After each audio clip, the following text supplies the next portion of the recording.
Greetings and welcome back. This is the 1984 World Championships in Switzerland, a place called YVERDON. Now, as I mentioned on the last vlog, or the last part of the autobiography, the long-standing John Mayers, manager, captain, decided not to attend. There's something going on with the federation, not sure exactly what. But anyway, as I said, it was becoming an expensive affair. No sponsorship. The Welsh team got very little sponsorship at that time because we hadn't really achieved a lot. And anyway, so it was becoming predominantly harder. Now this year saw a brand new team altogether. I think there was just myself, Richie Baton and Phil Davis from the original, team of 1981.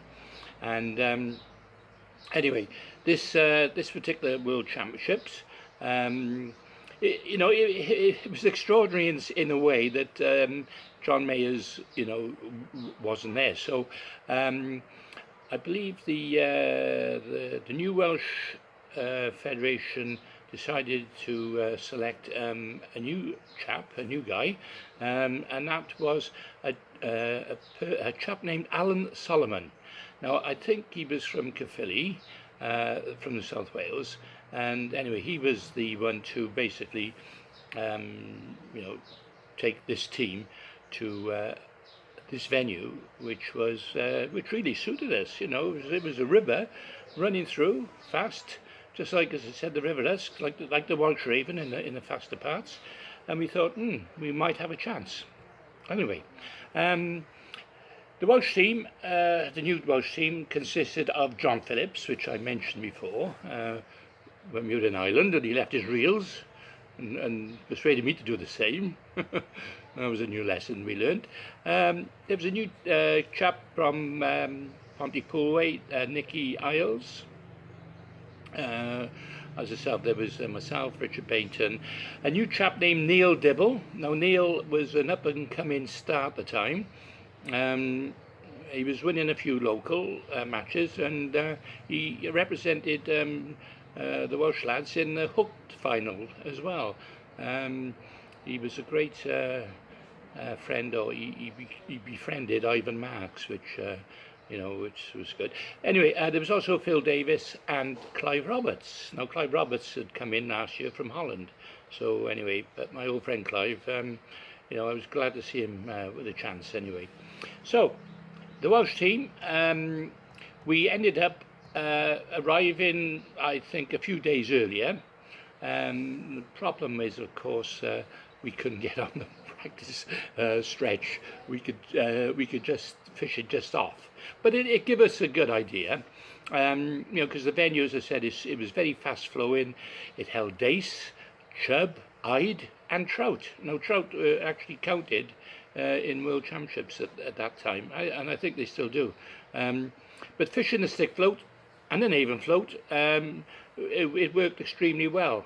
And with the bulk down, to slow the bait presentation up, it was very similar, as I said, to a lot of tactics we use back home on the River Wye and the River Usk. So we were really looking forward to it.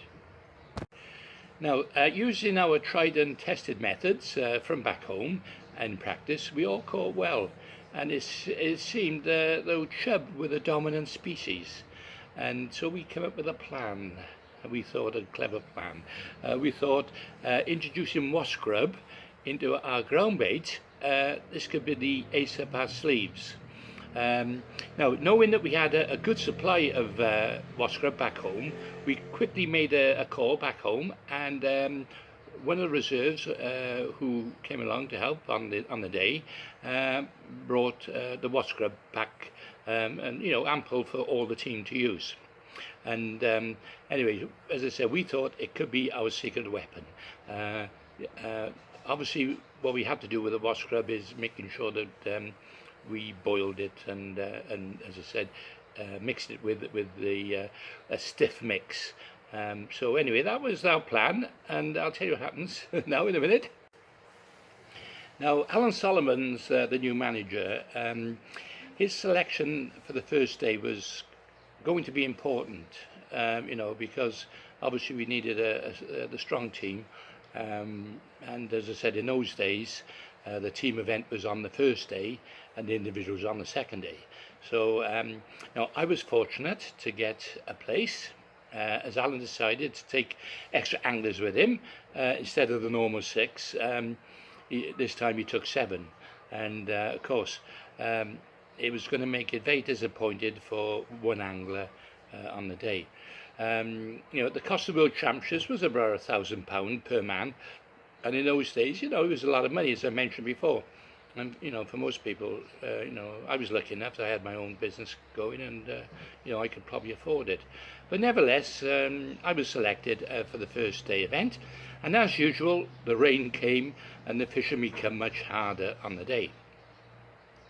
Now, this match was memorable to me as I drew 2 pegs away from Kevin Ashurst. We were both in the same section. You know, as I mentioned before, my boyhood hero. You know, and anyway, this river was rising as we were fishing. As I say, it's a short 3-hour match, and I noticed Kevin opted for, you know, a pole, long pole, 30 meters, holding back in the flow, and to catch dace, overshotted, you know, pear-shaped pole flow. As I say, it's an extremely good method that works well, you know, in that sort of condition. But I decided, you know, to fish the method that we practice, which was an even float, bug down. I think it was about 6 or 7 BB, that's right. And I was just like you overshot it, and I could hold it back against the flow of the water. So basically, the bulk was down, you know, and I could hold it, and it was, you know, really sort of going through the swim very slowly. And as I said, it worked very, very well. Now, as the 3-hour match progressed, I was introducing knobs of, you know, the wasp grub in with a bit of molehill, you know, to stiffen it, and obviously to get it down. And it worked a treat. I caught, my first chub was about £1, and that was nice. Then I had a nice big dog, about £2. And then I had a trout, which jumped up in the air, and you know, like they do, but I got it in. So, like, you know, £4 is a great weight on the day, and you know, rumours along the bank were saying I was almost leading the match at that stage, because, you know, as I say, the days that were being caught were only small ones, and of course these dog chub were making up a good weight. However, I've got to tell you, because I was bitterly disappointed as well, because I lost another chub in the very fast flow. You know, it's like when you hook these, you know, dog chub, and I hooked it, went out in the river. You know, I thought, you know, I hooked it squarely in the mouth, and I bringing it slowly, and just as it come to the net, it come off. Now, the thing is, this fish not only cost me the section win, but also the chance to beat the Luxembourg angler below me, because that Luxembourg angler denied England the chance of winning the team event on weight on the day. Now, England actually tied with on points, but they actually lost on weight, and that was really down to that lost fish. Because if I hadn't lost that fish, then obviously they would have had an extra point, and, you know, but Luxembourg, I should say, that extra point, and consequently England would have got through. Now, the Welsh team, we did manage a credible 10th place, which was you know, a lot better than we had previously in the last few years. Obviously, we were still a bit disappointed, because it really suited us again. You know, it was a venue that really and truly, you know, we should have got to grips with. Personally, I don't think we had a strong enough team on the time, you know, because a lot of youngsters come into the team, and you know, a few of them weren't used to the pressure of big international matches. But it was a great learning experience for them anyway. As I said, Luxembourg won it with 28 points. England, who also had 28 points, but lost on weight, and Belgium were third. with 40 points. But anyway, I was talking to Kevin afterwards, and as I said, we got on well, and he knew I lost that chub, and he called me bastard face. I said, what? For losing the fish? But I'm sure what he meant to say was bastard fish. It was his accent, I couldn't understand him. As for me, as I said, I did finish fourth in the section, and I was the only one again, well, when I say again, I was the only one again in the Welsh team to qualify for the individual match the next day. Now, the individual match, for me, it really became a non-event because part of the section the next day that I fished was devoid of fish because the day before nobody hardly caught a thing. And although it was similar to the River Usk, it basically needed a few more fish. It's very similar to the Usk in a way, because and the Hawaii, because you do get sections where there are fish, devoid of fish.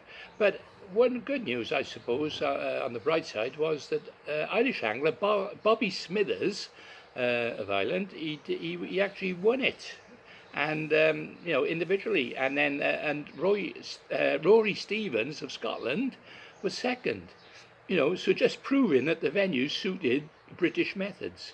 As I say, for me, unfortunately, I didn't quite live up to my expectations, but I was there. That was the main thing. Yes. Anyway, reminiscing with, as I mentioned, with Neil Dibble, who was the up-and-coming young star in South Wales at the time, and during my research of this autobiography, I called Neil, and discussed it with him, and he was telling me, as a youngster, he reminded me at the time, because we were all young and a bit foolish and drinking a bit that one night in a guest house. We were, I suppose, rather excessively loud, and obviously the excitement for the lads, I suppose. Anyway, the police turned up, and they're all wearing these bright orange suits. I don't think they get much trouble in Switzerland. It's hardly any crime there, but they turned up, and to be honest, they looked like something out of Walt Disney's Mr. Plod. We were very lucky indeed, actually, not to have been arrested, because we were laughing at them. Couldn't make sense. Now, Neil was a young angler with, as I said, with great prospects in South Wales at the time, and as I said, he fished for the New Inn Nobblers, and which were from Newport in South Wales. And Neil had just recently returned from Hooked TV program, under Ivan Mark's guidance, and Neil, as I said, followed Ivan around as his sort of hero, and I suppose Ivan gave him a little bit of a lift up, and he managed to fish the Hook series. And anyway, as I said, unfortunately, after this event, Neil was overlooked because he didn't do any good. He was overlooked for all the future internationals, and in fact, I think that may have been the last time he did fish for the Welsh team. Unfortunately, Neil, he had great prospects, I thought, but as a young superstar, perhaps he found it disappointing, and it was maybe hard on himself, and he gave up match fishing shortly afterwards, and he took up golf instead. So in later years, Neil did come back as a commercial angler, and apparently he's doing quite well now. He's a big lad, as I said. He used to play rugby, big rugby player, and anyway, he's come back and he does quite well, as I say, on commercial fishing in the puddles, I call them. Yeah. So anyway, as I said, we 10th wasn't bad, and we were still learning the Welsh team, and as I said, I did qualify for the individual, so that was a little honour in itself. What I'll do, I'll leave a picture of our Welsh team, the new Welsh team, which I don't think, I think a few of them didn't fish again, but as I say, it was The end of Alan Solomon's as well. That was he just took over for the 1 year because John Mayer's come back the following year. I'll I'll show you the results as well. As I said, it was Bobby Smithers, Roy Stevens, and a guy from Holland, Brocher. He actually he was third. Okay, see you on the next one.